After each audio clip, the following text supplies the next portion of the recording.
What you say, my people? It's your boy Jason out here, bruv. Welcome to the Balashow. Oh my days, what you telling me, bruv? Long time no seeing it.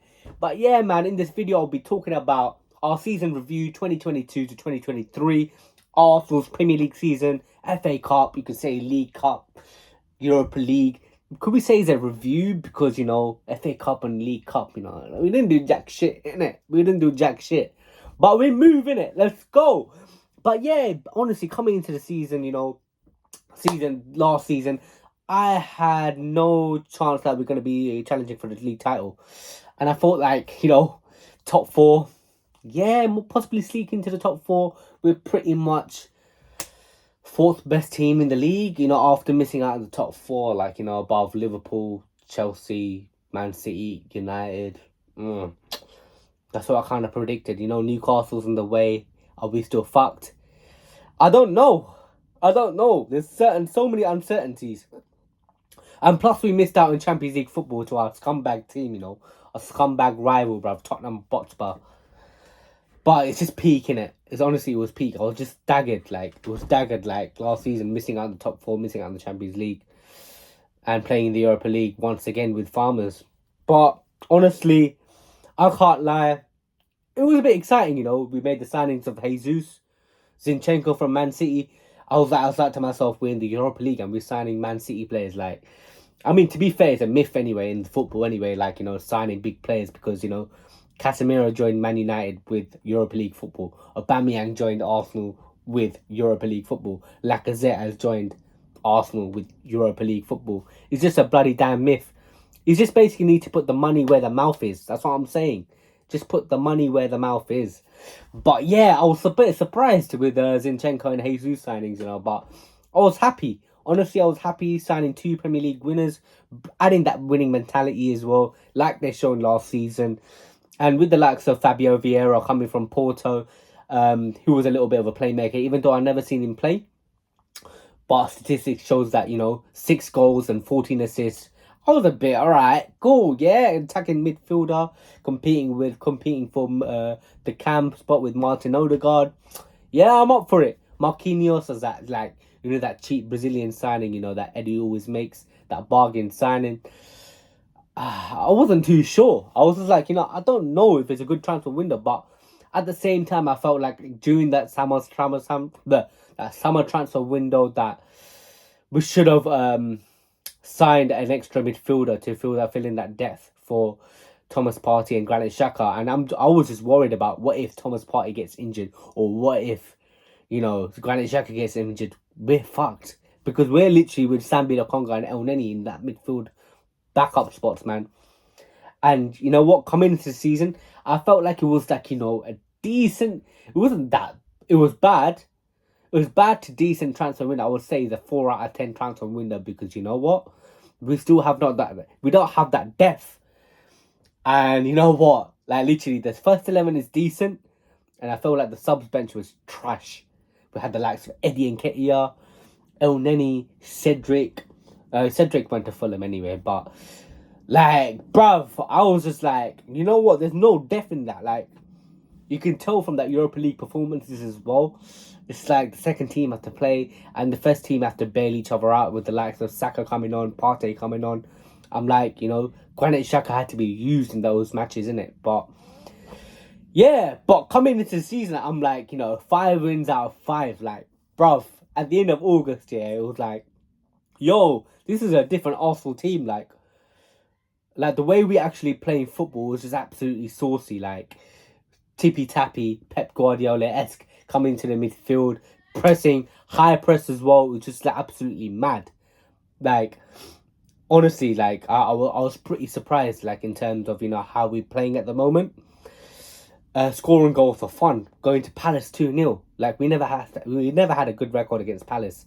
At Showers Park, coming in, slapping them 2-0 up. And then we came to, Leicester, we won 4-2. I'm come on, man. Where's the goals? Where at? Where was Mikel Arteta with the last 3 seasons? And then it was quite a few other decent performances in there until we saw Man United, slapped us, got that first loss of the season. It was just absolutely devastating, honestly. And yeah, become going into that run, like, a couple of wins coming through with the likes of, Liverpool away, not Liverpool away, Liverpool at home, Tottenham Hotspur, and that impressive win against Brentford kind of like showed was a little bit of a highlight that season where going into Brentford is a really tough place to go. People normally tend to struggle there, and that season we're one of the only teams to beat them at that ground, and with the likes of Ivan Toney, boy, it was mad. Like Saliba, and you know what? One of the most game changing things of the season was Saliba coming into the side, partnering Gabriel in that heart of the defense. It was good to see the clean sheets galore away from home, and I felt like Saliba was a major difference into that side, and you can see how we kind of fell apart where Saliba basically was just injured throughout Sporting Lisbon away. And you know what? It's tattered. Like he was vital to that part, and there's no other centre backs other than Rob Holding to replace him, and that kind of says it all between the strength and the depth. Like which is mad. But yeah, coming into like halfway point of the season, like it's looking good, man. Partey and Xhaka is cooking, and like you know what, Thomas Partey, we can even compare him to like Rodri and Casemiro, who was that great. Honestly, I'm not even hyping it up. Like he was that great, and that partnership with Granit Xhaka was absolutely exceptional. And Granit Xhaka, after like 7 years, he flipping finally turns up, man. Finally turns up. It was just like, you know what? It's just like good to see that after the fans booed him and told us to f off. It was just like mind boggling, innit? And then coming into like January, we had like that win against United, that last minute screamers, man. It was just mad. It was just absolutely mad. Like I was at the pub, like celebrating that last minute winner, and it's also good to get one over the rivals as well. And in terms of going into February, we were like 5, 8 points clear. Like we're top of the league. It's weird to see us challenging after like 20 years. Like this we're a like proper team at the moment. We're kind of like oil machine as well. It's just like it's good to see, and competing against that Man City side who actually won a treble that season, it was absolutely insane. Honestly, it was just absolutely insane to see. And yeah, and going into that February month, we lost to Everton away from home from Goodison Park. Then we drew at home to Brentford as well. It's just like 2 points drop. The pressure's kind of on. Like that pressure's on.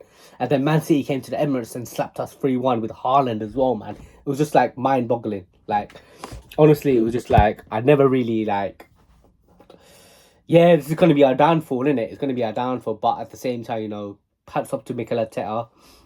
It kind of brought the team back up in terms of those victories against Villa, Palace, all these end of Feb, Everton as well, going 5 points clear of Man City. That kind of the turning point as well. That's when I kind of tend to realize, yeah, oh, this team is kind of serious, like in terms of over the last few seasons, I would see that under Mikel Arteta and under latter stages of Emery and Wenger, we would have capitulated some of those games. Those games that we won like 3-2, 2-1. It would have been like a draw under like previous seasons of Mikel Arteta. And I'm not the biggest fan of Mikel Arteta, I must say. I criticised him a lot. I can't lie, I criticised him a lot. And you know what? Fair play to him, It doesn't mean that, he could be the right person to go in because this guy hasn't won a trophy in 3 seasons. And I'm still worried about it. But yeah. And going into those, we were in a high hopes. 5 points ahead of City, yeah.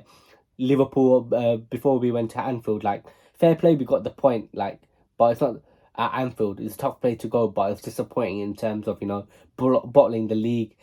2-0 up both against Liverpool and West Ham. Then drew 2-2, and then we were 3-1 down against Southampton. It was just like it's title over. Carlos, Man City caught us, and then we came to Man City.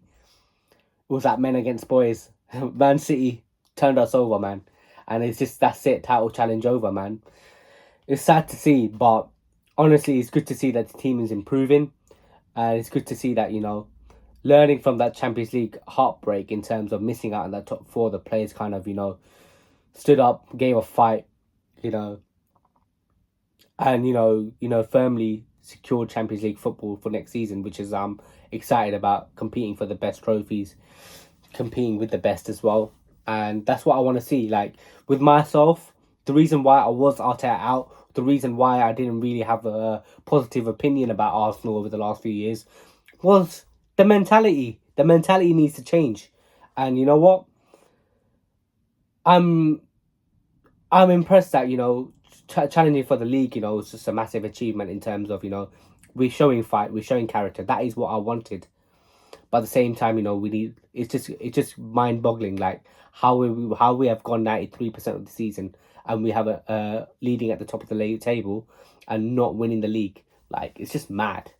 And we signed, like, Trossard came into the season, helped us a little bit, quite a few assists, impact signing as well, coming off from the bench, which is what we actually lacked. Jorginho solidifying the midfield, providing that backup cover as well. Some games it was needed, to provide tactical versatility as well. In terms of Kivio as well, covering at centre back, did a really good job in terms of, especially those Newcastle games and Chelsea games as well. And it's good to see. It's good to see the teams doing well. And in terms of the cups, the Europa League team is just absolutely staggering, like I said, in terms of the gulf in class between the first 11 with the likes of Ramsdale, Ben White, Zinchenko, Saliba, Gabriel, Thomas Partey, Xhaka, Odegaard, Martinelli, Saka, Jesus, and two like flipping Nketiah, Fabio Vieira, El Neni, Sambi Lokonga. It was just mind-boggling. Like, we should have won against Sporting as well. Disappointed. We chucked all the cups away, and for this bigger fish to fry, I'm just annoyed with that. That's the thing. We should have been fighting all fronts. I get it. The team is trimmed down. Like, the squad depth is shocking, but we should be fighting all fronts, and that's what a winning mentality is. We shouldn't be chucking cups away like it's for fun. We haven't had a trophy win since 2020, against like flipping Chelsea in the FA Cup. It's just mad. Like, we haven't won a trophy for 3 years, and it's just like, it's not good enough. But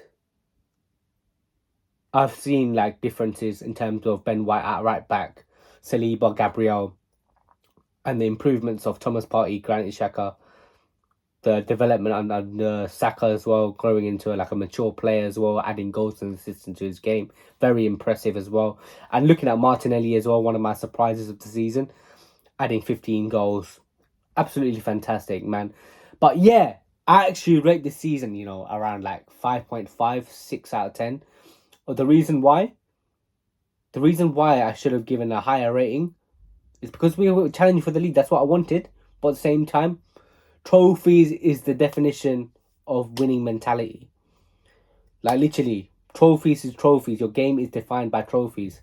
If you finish second, no one won't remember you. Oh, people, you tell your grandkids, you'll be like, oh, remember the season that you finished second? I was like, what season? I wouldn't remember. But yeah. And it's just mad. I feel like it's disappointing that we lost the league title, but we've seen enough change, to make sure that, we'll challenge again next season against Man City. And Man City is a special force as well, but that's not an excuse. We're 5 points clear. But it is what it is. That's the thing. So yeah, that's my review actually on the season that we had. I hope you really enjoyed it. Hope you hit the like button. Hit the like button. Hit the share button. And also make sure you subscribe to the Balashow as well. More content is coming, and I'm out, my G's.